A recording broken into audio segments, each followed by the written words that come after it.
So I'm back with another weekly video, and I apologise that it's only one a week. I just don't have time to do anything else. And yes, it will be one take. I'm going to try and do one take, so the mistakes will have to stay in and everything else.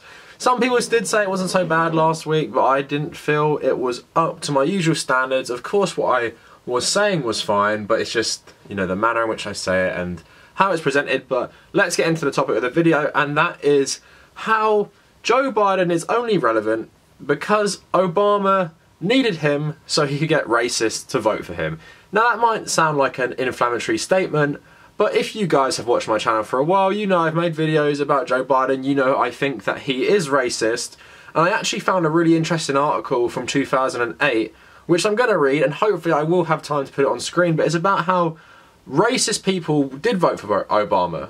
And that is my entire point of someone, you know, or saying someone like Joe Biden became his vice president to appeal to the racists. So I think Joe Biden is a racist, and those of you, like I said, who've watched my channel, you've watched my video probably about me saying how racist he is. It was called like a comprehensive criticism of Joe Biden, something like that. So I'll quickly run down, you know, everything for you. So he was against busing, which was a way to integrate schools. So basically it would take kids from white areas and bring them into predominantly black areas, and it would do the same to try and, you know, make it fairer, have schools have a mixture of kids. He really fought against that, and most of his allies were some of the worst segregationists of the time. He constantly allied with segregationists in a lot of things. He was personally friends with a lot of them, and I've read that's because he never let politics interfere with his friendships with other politicians. Pretty much shows you a lot about Joe Biden, that some of the worst segregationist politicians in America in the civil rights era were his personal friends. He even gave a eulogy for one, was it Strom Thurmond, I think his name is. And then we get to the war on drugs. Biden constantly pushed for harsher drug policies, and one thing that Clinton was particularly targeted for in the Obama campaign was the 1994 crime bill. Now what the crime bill did was introduce numerous policies which made an already institutionally racist system worse. So for example, you got a triple the sentence for being caught with crack cocaine rather than powdered cocaine. Now a lot of poor areas use crack cocaine, and a lot of minorities in those poor areas use crack cocaine, so it really did target them with this policy. 3 strikes and you're out. If you get caught, you know, with drug violations 3 times, you basically get a life sentence. And of course it's not enforced properly, so who suffered the most? It's minorities, because of course we know people smoke things like marijuana at the same rate across ethnicities, really, don't they? There's data to back that up, but of course black men in particular go to prison for non-violent marijuana offences. And this is something Joe Biden was proud of. He has said how proud he is of the 1994 crime bill, and it's a racist bill which makes a racist system worse. So that, in my opinion, is why Joe Biden is a racist. There are lots more reasons I could go into, but it's just the short of it. So why did Obama choose Joe Biden? You may ask yourselves now, why did he do this? Of course, the title of this video really makes it clear what I think. Obama chose Joe Biden to reassure racist people who vote Democrat that it's okay. So Obama was the first black nominee for president. Of course you had Jesse Jackson running for president before, but Obama was the first to actually get the nomination. Now, when you're the first black guy in America, obviously a lot of people who might say they're not racist might have some concerns. Especially the way Obama would talk in the campaign, the way he would attack people like Clinton. He sounds a lot like Bernie back in those days. He doesn't sound like the Obama you know. Now, how do you reassure people who are low-key racist that the first black president won't really change the status quo? The guy won't be a total radical who will overhaul America completely. He'll make it fairer for all. He'll, you know, really implement this vision. How do you reassure them he won't be that radical? Well, you get a racist old Democrat who was a key person in passing the 1994 crime bill. He actually wrote a lot of it. A key person in the war on drugs, and a guy who palled around with segregationists. You get someone like that to appeal to the more racist places and say, no, it's okay. The black guy, he's not going to get too carried away. He's going to remember the white people are still here. We're still in control. I can rein him in. Me, racist Joe Biden, can rein Obama in and make sure that there aren't, real radical policies coming into the White House. Because I'm sure a lot of people would be afraid of that. Now, I'm going to prove my point right now by reading the article I talked about. So, a Politico article in 2008, and I really like this article, is called "Racists for Obama?"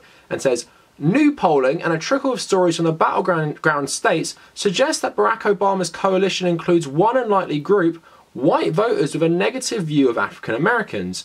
Race has become an elephant in the room of the 2008 presidential campaign, with Obama's prospect of becoming the first black president drawing some Americans closer to him while pushing others away. At times, the contest has slipped into a familiar dynamic of allegations of racism and outrage denial, but it's also challenged some easy assumptions about race, racism and prejudice," so it goes on. So it goes on, quote marks, "What you see is it's perfectly possible to hold a negative view of at least one aspect of African Americans, yet simultaneously prefer Obama," said Charles Franklin, a political scientist at the University of Wisconsin-Madison.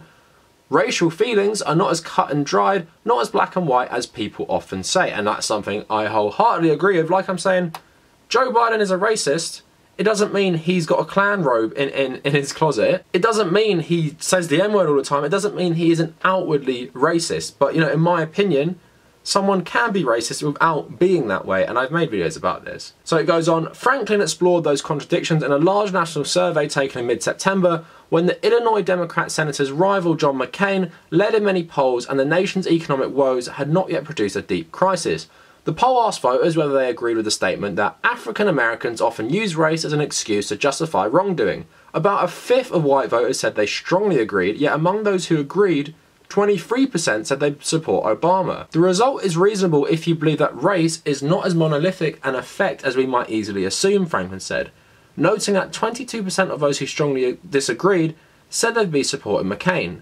Anecdotes from across the battleground suggest that there's a significant minority of prejudiced white voters who will swallow hard and vote for the black man. "I wouldn't want a mixed marriage for my daughter, but I'm voting for Obama," the wife of retired Virginia coal miner Sharon Fleming told the Los Angeles Times recently. One Obama volunteer told Politico after canvassing the working-class white Philadelphia neighborhood of Fishtown recently, "I was blown away by the outright racism, but these folks are undecided. They would call him a N-word and mention how they don't know what to do because of the economy. The notion that they might be racist for Obama, as one Democrat called them, comes against the backdrop of a country whose white voters largely accept the notion of a black president. The economy is trumping racism," said Kurt Schmoke, the dean of Howard University Law School and former Baltimore mayor. "A lot of people who we might think wouldn't vote their pocketbook because of race now are." So that little article was pretty good, wasn't it? In highlighting how you can be racist and still vote for a black president. You can be racist and have a black friend. You can be a racist without being a segregationist. And Joe Biden is someone who is comfortable palling around with segregationists, so I would say he is a racist in my opinion. Now, like this article is saying, it's not monolithic.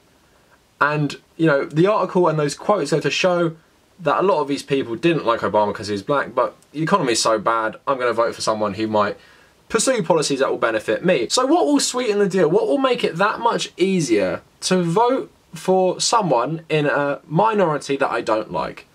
A racist, old, white Democrat who's his vice president, and he probably seems quite powerful because he's been around so long. That will make me feel at ease. That will make me feel like, white people are still in control. Obama is just an outlier. He's not really going to do things for the African American community. He's going to do it to benefit me, like Democrats always have. Now, that's what I feel, and I think it's pretty clear that someone like Joe Biden, someone who's the Democratic establishment, someone who has all this racist controversy, was picked to appeal to people in places like the Rust Belt. Now that is pretty obvious. Now it looks so much worse now everything has come out about Joe Biden recently, and the media seems to be a lot more hostile these days, which is good. Because reading these old articles, I was surprised I couldn't find anything. That is the best one I could find, pointing out Democratic voters' racism, or just general voters' racism, and why Obama would be controversial to them.